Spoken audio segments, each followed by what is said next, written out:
Hey guys, good morning, and I gotta make another video.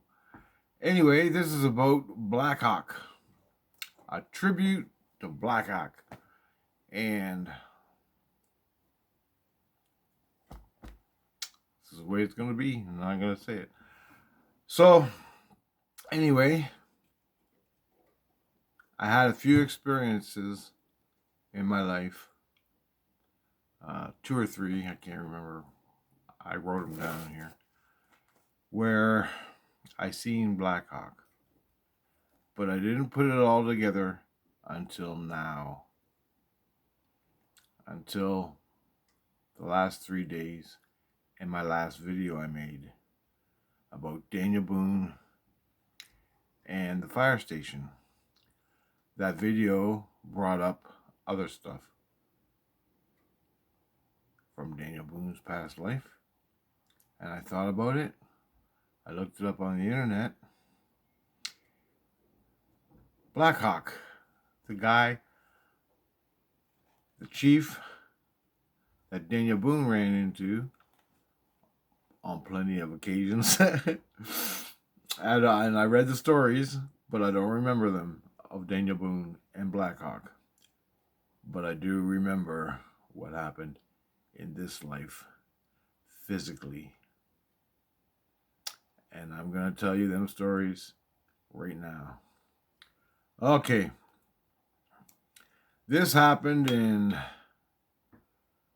Windsor, Ontario. And in the 1990s, I don't know what, I can't remember. 1993, I came back from Vancouver. So 94 has happened, along with some other things.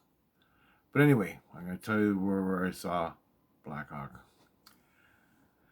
I'm living at Vera Street with Chris and his daughter, and I'm living there. I'm living in the basement. I'm living with Glenn, my buddy Glenn, and we're living in the basement at this point. I think it happened in '94. Anyway,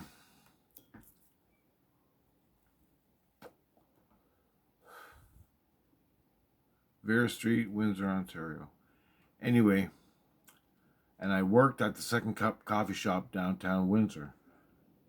And I, over a week period, started feeling Native American inside myself. At this point in my life, I don't know Jesus Christ. I don't know. I know more about CE5 and extraterrestrials than I do what I'm going to tell you about the ghosts and spirits and things.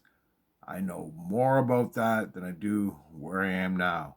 Before I lost my skins and I could see all this shit. As it turns out, you gotta remember that I don't know nothing. I know more about spiritual and ETs. Fuck, I was dealing with ETs, boy. Holy shit, you wouldn't believe it. Anyway, and it's all on the internet, on YouTube playlists. So if you want to see it, I go through the account of most of them. I still gotta make some more. But anyway, I'm feeling all Native American. I don't know why. So I am over a 2 week period, let's say, 2 week period. I'm working at the Second Cup, and I think the co-worker at the Second Cup has something to do with it, because she was Mohawk, Native American Mohawk. I ain't gonna say her name, but in my talking to her, it brought up some shit. Where that shit came from, I'm a white man. I don't know nothing about no Native Americans. I never grew up with them. I don't know nothing about them. I'm totally white man. Total white man. Hockey player, Toronto Maple Leafs, beat the shit out of your brother, try to get laid, drink beers. That's it. That's fucking all the knowledge I've accumulated in my lifetime. Well, besides the UFOs and ETs and other things, but spiritual things. But I never could choreograph it. It's just shit that happened all the time. And I was starting to choreograph the ETs when this happened. I'm a Native American. I'm feeling in my heart, in my soul, Native American. Like I am a fucking Native American. I couldn't understand it. Couldn't understand it. Driving me fucking nuts. So one day I had a dream. Proper dream. I asked a question. Before I went to bed, I pondered it in my head. What the hell is this feeling? Why am I feeling? It was overpowering. Overpowering. And I fell asleep asking that question. I put my earplugs in. I lay down. Glenn is sleeping in the bed next to me because we shared a fucking downstairs basement. And I'm thinking of the Native American stuff. And I'm pondering it. Just pondering.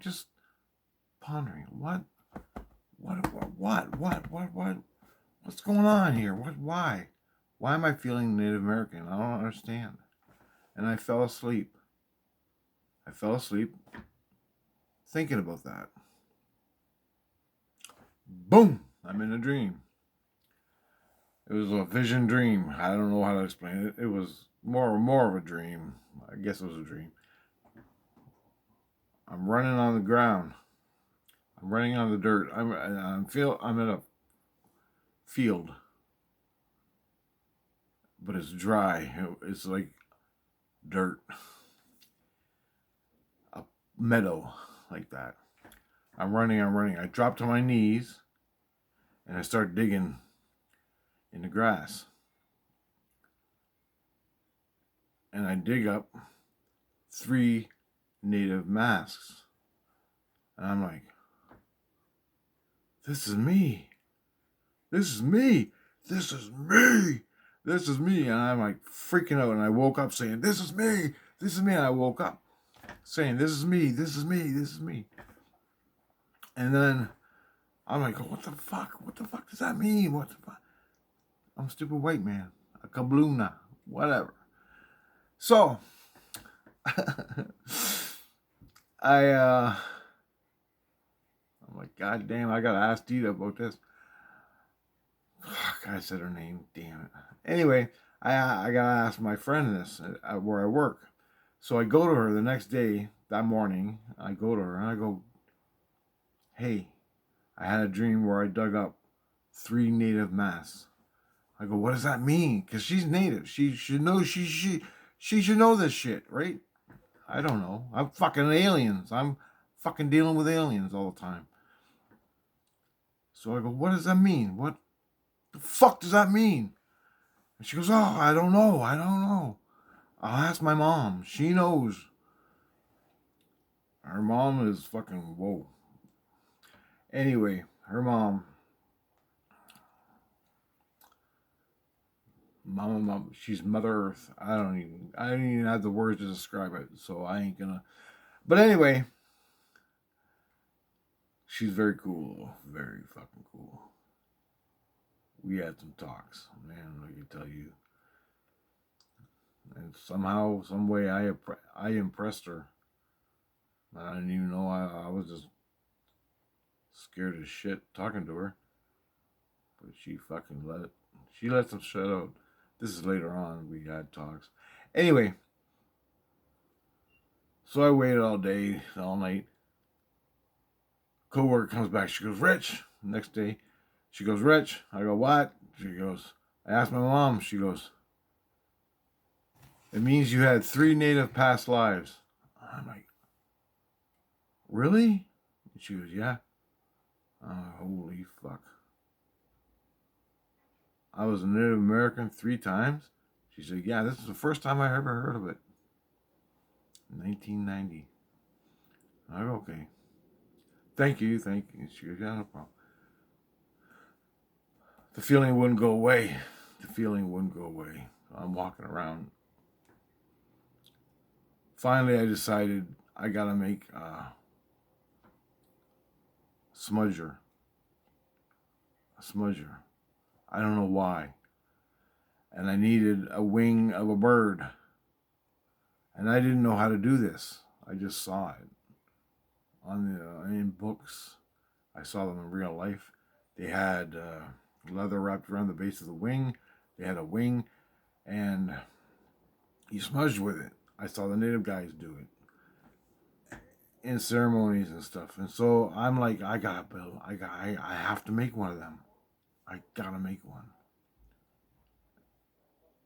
And so I set out to make one. By this time, it was the middle of winter. It was fucking -10. And I'm walking to work. And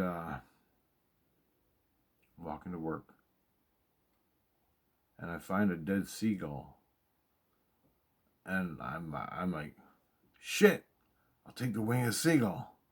The fucking thing is frozen, cock stiff in the fucking ice.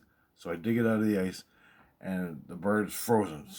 A ring-billed gull, dead. So I'm down by the river, and so I don't know what to do with it. So I put it in my coat, and I walk to work. And I had to put it in the freezer, because I don't want the thing to de-thaw and start stinking up the place. And I had to hide it, so I don't know what to do. So I put it in a garbage bag. I put the bird in a garbage bag.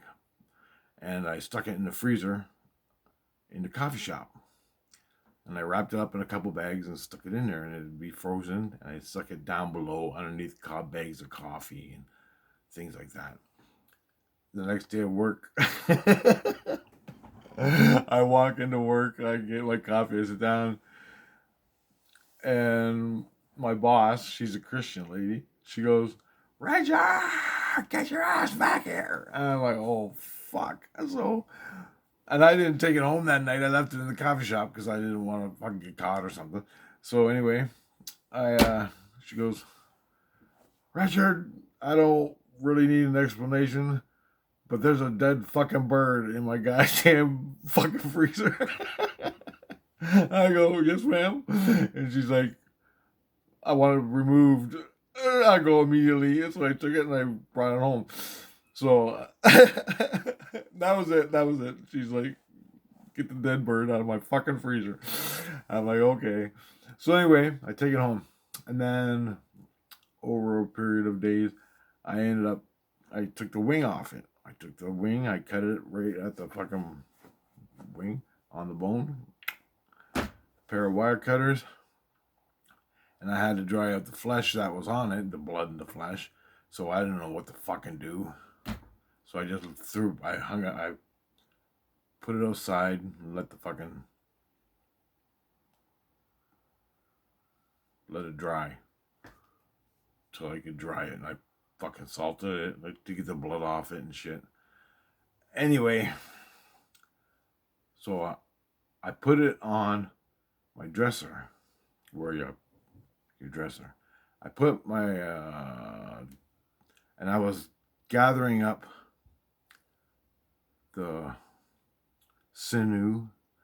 I needed some sinew, a leather wrap to make like a handle of it on the end before it gets smudged. And I wanted to put some beads on it, but I didn't really have all the stuff to do that yet. So I just set it on my dresser, and I know I was supposed to wrap it in natural cloth, wrap it and keep it safe. Now I haven't smudged it, I haven't cleaned it, I haven't tobaccoed it with tobacco and stuff. I didn't do anything. I just put it on the dresser, and I didn't wrap it in cloth. So I knew I was disrespecting the thing, but for right now, it's a working project, and I'm working on it. My heart was in it 100%. I was trying to do it. So I left it there a couple of days and I didn't take care of it because I had other shit to do. And the fucking aliens were coming and everything. And I'm like, fuck. You're living, and I'm living in a basement. I'm fucking poor as shit and I got no fucking money. And I'm working my ass off 8 hours a day for nothing. Anyway, besides all that, one day I came home from work and I think it was around noon, lunchtime, because that's when I usually came home to eat lunch. Anyway, I stopped. I was walking downstairs. I stopped and I looked at the feather and I said, I gotta get on that, man. I gotta get on that feather. I gotta do that. I want to do it, but I got no fucking time. So I walked past the counter and I sat on the bed. I'm still feeling native-y in my heart. I'm still feeling Native American. And I'm like, fuck. And all of a sudden, I looked at the top of the dresser where it was. And I'm thinking, I gotta get on that. I gotta do it. And all of a sudden, I had stones, I had crystals. I had crystals because we collected crystals. I had crystals on the counter. I had the feather on the counter. I had some fucking awesome cool beads and I had my spool of fucking leather I was gonna wrap around it, but I just ain't got to it. And I had random feathers, other feathers I found, turkey feathers and stuff, all piled on top of the dresser. It was like my little craft table I was gonna use to make my fucking smudger, whatever they're called, smudgers. Anyway, as soon as I looked at it, everything on top of the counter flew off and landed on the floor in front of me. It's like someone took their fucking arm and went and fucking threw it on the floor. I'm like, holy fuck, what the fuck is that? And I immediately ding, ghost did it. I'm like, oh fuck. And immediately I thought I disrespected the fucking gods. Oh fuck, what am I gonna do?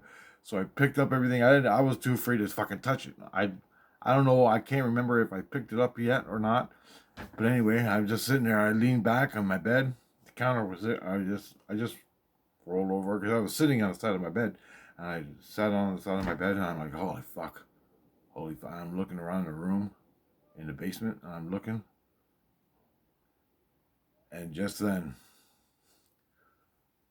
boom, right out of fucking blue, right out of fucking thin air, a native guy with a black mohawk, fucking tall black mohawk, walked by my bed, right fucking beside me. And he's looking at me, and I looked right in his eyes, and he wasn't angry with me. He was like,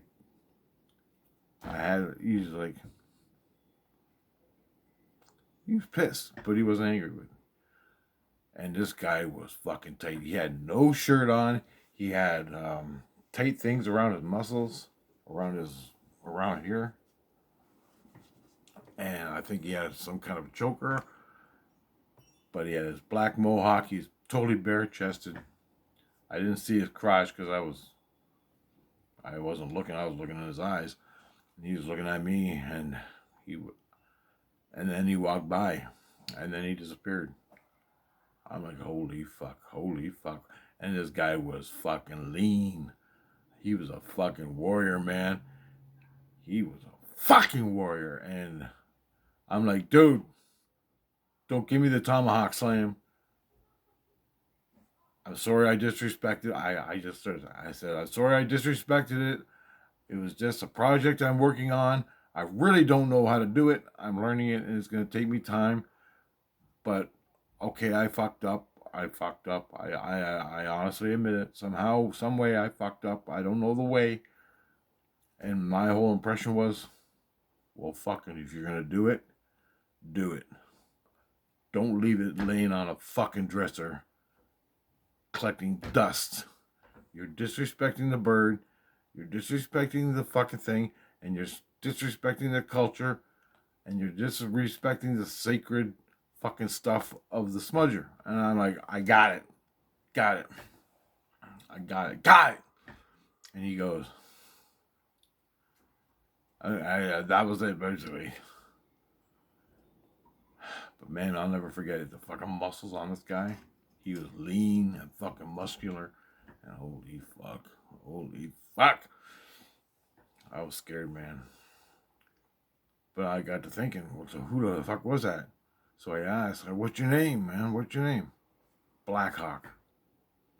All I got was Blackhawk. Blackhawk, Blackhawk, Blackhawk. I never really talked to him after that, spiritually, because I had to go to work. I was dealing with aliens. I had no fucking sleep, and I was going fucking nuts 24 hours a day. I always go nuts. But I wrapped up the fucking feathers in cloth and put them aside for a later project. I really had no idea. And I was going to ask my friend at work if she knew some stuff, but I didn't. I didn't ask her. I should have, but I didn't. That was my first experience with Black Hawk. Second experience I had with Black Hawk was in astral traveling. So as I'm thinking about, after weeks and months, I'm still thinking about my encounter with Black Hawk, the native guy that walked by me, the spirit. And I fucking saw him. Skin color, 100% black, dark mohawk, shaved head, fucking everything, man. Holy fuck. Anyway, I'm like, you're a punk rocker? And he goes, I ain't no punk rocker. This is my way, more or less. Mohawk. Anyway.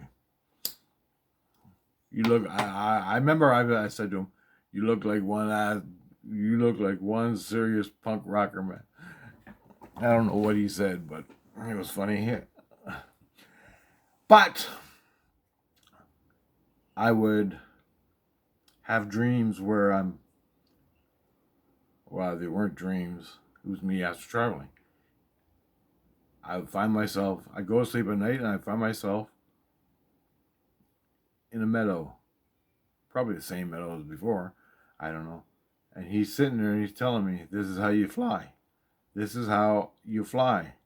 They call me Black Hawk because I morph into a hawk and I can fly. And I go, well, show me this. And he goes, that's why we're here. And I go, okay, cool, man. And he goes, now watch. So he starts running. And he jumps. He runs real fast and he jumps. And he turns into a hawk. And he flies. And he circled around me a couple times. And then he fucking came back and landed. And that was it. And he goes, now it's your turn. You do it. And I'm like, all right. So I fucking run in. I start running. I'm running. But I don't really know the way. I haven't learned it yet. I don't know the way of doing it. And so I jumped in the air like fucking Superman. And I crashed into the dirt and got a fucking soil sample of dirt in my mouth. And he starts fucking laughing his ass off. He goes, you've got to learn the way. And I go, I know the way. I got to learn the way. I have yet to learn the way. But I can do other things. And he goes, I know, but you want to fly and you want to transform into a hawk. You got to learn the way. And I go, all right, I'm going to learn the way. Someday I'll learn. And I've done that. I had 3 or 4 dreams with Black Hawk. Same guy. The same guy in my dreams teaching me how to fly as a hawk. So I was astral traveling. He took me under his wing and he's teaching me how to fly in the dreams.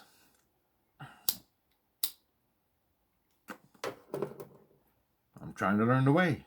Anyway, that being said, that's all good. Back to the fucking aliens and coffee shop and life and trying to get laid. Which is, more or less, that was my life. Fast forward a couple years. I'm living in Windsor, Ontario, South Pacific, with my cousin, Daryl. And he can confirm what I'm going to say next. Well, most of it. I'm living with another guy, Daryl, and another guy. We're all in this big ass house.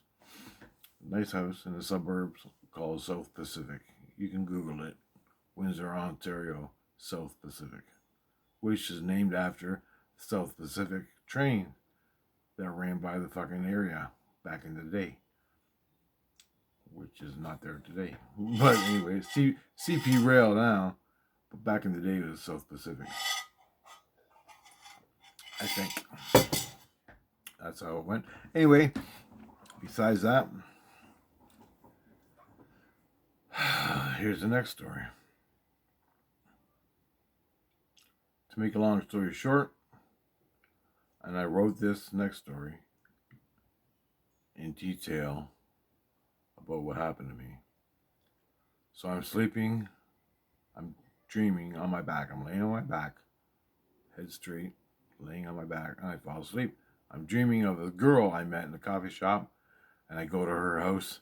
All this shit happens, and all of a sudden, I wake up, wide awake. There's a porthole above my head, about that big around. That's what I'm seeing. Portal above my head. My eyes are open. My eyes are open. It's dark, but I can see the portal. All of a sudden, I said, what the fuck is that? Like, what the fuck is that? What am I seeing here? All of a sudden, bam! A fist comes through and punches me right in the fucking eye. Fucking nearly knocked my fucking brains out my head. I woke, I was paralyzed. I couldn't move for about 5 minutes. I'm like, what the, and the hole disappeared right after that.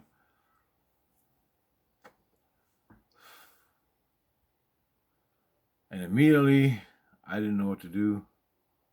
I screamed for Black Hawk. Scream. I used my soul to scream for Black Hawk. I'm like, buddy, I need help now. Over and over and over. Oh, Black Hawk, need help now. Black Hawk, need help now. And I said it out loud in my voice. I got up, and all of a sudden, I sat up. I could feel water or wet running down on my chest and on my fucking nose and my lips, and I knew what it was, blood. So I got up. I went out the bedroom I was sleeping in. Went across the hall into the bathroom and looked at my face. I had fucking blood on my chest, on my face, and it's pouring out. I washed all the fucking blood off as best I could. I had a gaping wound right here. I had a hole right here in the bridge where my glasses sit, right here. I had a hole right there where my glasses sit. I had a cut along here where my glasses sit. I had this right here on my glasses was cut into my fucking flesh. I had this here on my glasses cut. I had a hole on the top of my head. I don't know how the fuck that got there. But anyway, later on after the deal, I said, holy fuck, they're scabbed up. And I'm looking at the scabs. The scabs matched my glasses.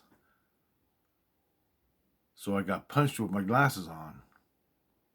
But my glasses were sitting on a table beside me. I didn't have my glasses on because I was sleeping. When I go to sleep, I take my glasses off and put them on the table. Right? But in my dream, I was wearing my glasses. When I woke up and I was punched from the porthole, I was still wearing my glasses. Then I called Black Hawk. So Daryl ran around the house looking for someone that broke in her to punch me out. Everything was locked up and silent. Everything was good. Everything was golden. He goes, I don't know what the fuck happened to you, but holy fuck. So I laid down in bed. I couldn't sleep. I was too fucking afraid to sleep. And I go, fuck yeah, Black Hawk, Black Hawk, Black Hawk. And I saw him. I saw him. He was standing. He came in my room, standing right in my legs beside my bed. And he bent down and looked at me like that to see where I was cut, I guess. He didn't say nothing. I explained what happened. A porthole opened up. A fist came through and punched me. Fucking dude, can you check out the neighborhood, in your neighborhood, and find out what the fuck happened? He did. He disappeared, and that was it. He came back. I didn't see him, but he came back. And he looked the same as he did the first time, years and years and years ago. The exact same. But he came back. And he stuck around for a day or two, but he had to go. Well, anyway, within 2 days, I had 2 black eyes. One was solid fucking black and purple. The other was partial black, yellow, and fucking whatever. And I had fucking scars all over my fucking face. And all I said was, you ought to see the other guy. You don't go around telling people you got punched out from a fucking spiritual porthole. You just don't. And you don't tell them Black Hawk came. You just don't tell people that. You tell them a line of bullshit. You should see the other guy. That was my excuse for the black guy. Anyway, it, strengthens my character. It was a great fight. You should see him. He's missing his fucking teeth and he's fucking broken jaw. Whatever. You feed people a line of bullshit. Because I had to work in the coffee shop. You're a fucking guy who got massacred. His face is massacred. Have your coffee, ma'am. That was funny. But my bosses needed me and I had to work. And everybody's like, holy fuck, what happened to you? I mean, 1,000 people a day. What happened to you? Oh, fuck. You won't believe it. You should see the other guy. Anyway, that's the way it went. Black Hawk. Anyway, that was in 1997. Twin Towers. In years